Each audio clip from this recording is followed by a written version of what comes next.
Hello guys, welcome back to my new video. তো আজকে আমরা most powerful super hero Mukesh Khanna উর্ফে শক্তিমান সম্পর্কে রোস্ট করতে চলেছি।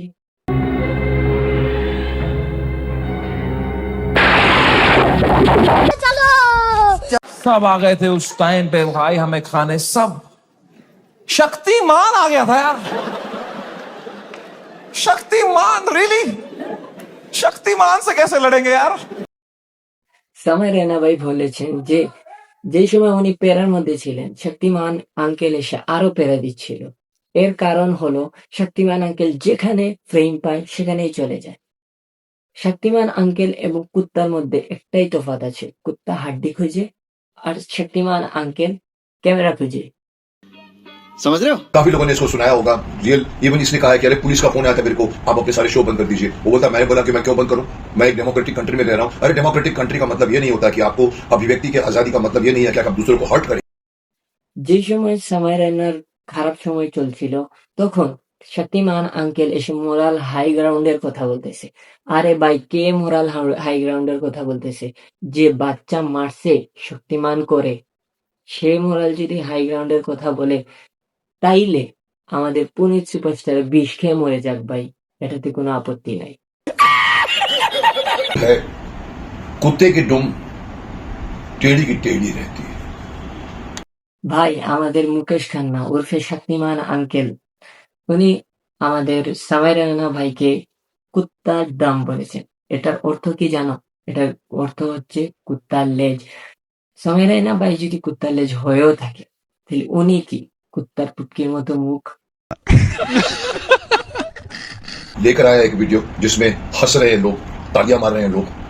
मुझे नहीं मालूम कि वहां पर लोग थे या सिर्फ आवाजें, जो आजकल जो मैकेनिकल आवाजें लाफ्टर भरी जाती है, वो भर के ये दिखाने की कोशिश कर रहा है कि मैं अभी भी अलाइव हूं, आई एम स्टिल अलाइव। क्या?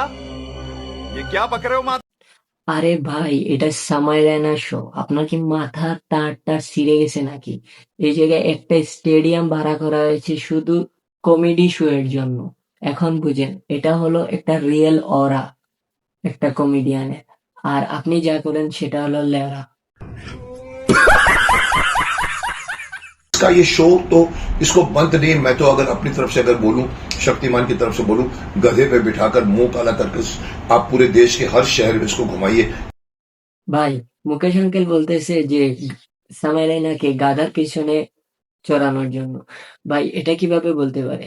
কারণ সামাই তার ট্যালেন্ট দিয়ে বিভিন্ন মানুষকে ব্লগ বানাতে সাহায্য করছে। যেমন মুকেশ খান্না নিজেও তো ব্লগ বানাচ্ছে সামাই রায়নাকে দিয়ে। उफ उफ उफ उफ उफ उफ। मैं एक ऐसे महाशय की बात कर रहा हूं जिसका नाम समय रैना है, जो फिर से वापस आकर दिखा रहा है कि मेरी देखो तुम वैसी की वैसी है। और लेकर आया एक वीडियो जिसमें हंस रहे हैं लोग, तालियां मार रहे हैं लोग। Guys, আমাদের শক্তিমান আঙ্কেল এখন ভাবতেছেন যে উনি ৯০-এর দশকের শক্তিমান আছেন, যে ঘুরে ঘুরে শক্তিমান হয়ে গেলে সব প্রবলেম সলভ হবে। আরে আঙ্কেল, এটা ২০২৬ সাল। এই জায়গায় শক্তিমান দিয়ে কিছুই হবে না। এই জায়গায় এআই এর কারণে স্টুডেন্টরা ফেল করছে। আরে এআই এর কথা কি বুঝবে ও? ও তো নিজেই একটা প্রতিবন্ধী। এআই বললে কিছুই বুঝবে না। ये अच्छा नहीं, ये अच्छा। ফারদিন কন্ট্রোল। কারণ হচ্ছে, যে ব্যক্তি নিজেই একটা প্রতিবন্ধী, যার কথাবার্তার কোনো ঠিক নাই, নিজের ক্যারেক্টারে কোনো ঠিক নাই, সে যদি আরেকজনের পিছে বদনাম করে, তাহলে আর কিছু করার নাই। আর ও পিছনে বদনাম করে কেন জানেন? কারণ ভিউজ বেশি আসবে, বড় মানুষকে ধরলে ভিউজ বেশি আসবে, এর জন্য। আসলে মেইন কথা হচ্ছে ভাই, সামাইয়ের এই কমেডি শো এর আগে আমাদের মুকেশ খান্না উর্ফে শক্তিমান আঙ্কেলকে কেউ চিনত না। ৯০-এর দশক পর্যন্তই শেষ। এর আগে কেউ, এর পরেও কেউ চিনে নাই। এটা জেনজি জেনারেশন। আর কথা হচ্ছে, সামাইয়ের জন্য আপনি ভিউজ পাচ্ছেন, আর এই যার কারণে ভিউজ পাচ্ছেন তার নামেই বদনাম। তাইলে এক কাজ করেন, যার কারণে ভিউজ পাচ্ছেন তার বাম হাত ধোয়া পানি খান। সো গাইজ, আঙ্কেলের কথা এই পর্যন্তই থাক।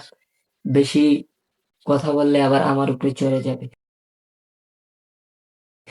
তো আমি চাই ইন্ডিয়াস গোট লেটেন্ট আসুক বা না আসুক, আমাদের শক্তিমান যাতে আবার আসে। কারণ যদি শক্তিমান আসে তাহলে আমরা রোস্ট আবারও শুরু করতে পারবো। সো গাইস, ভিডিওটা ভালো লেগে থাকলে লাইক কমেন্ট করবেন এবং বেশি বেশি করে শেয়ার করবেন, যাতে আপনার বন্ধুরাও এন্টারটেইনমেন্ট হতে কোনো বাধা না পায়। আরেকটা জিনিস হলো, নিচে যে সাদা বাটনটি আছে ওইটাতে আপনি ক্লিক করবেন নাকি থুতু দিবেন নাকি ঘুষি দিবেন আমি কিছু জানি না, ওইটাতে ক্লিক যাতে হয়ে যায়। বাই বাই গাইস, আল্লাহ হাফিজ, দেখা হচ্ছে নেক্সট ভিডিওতে।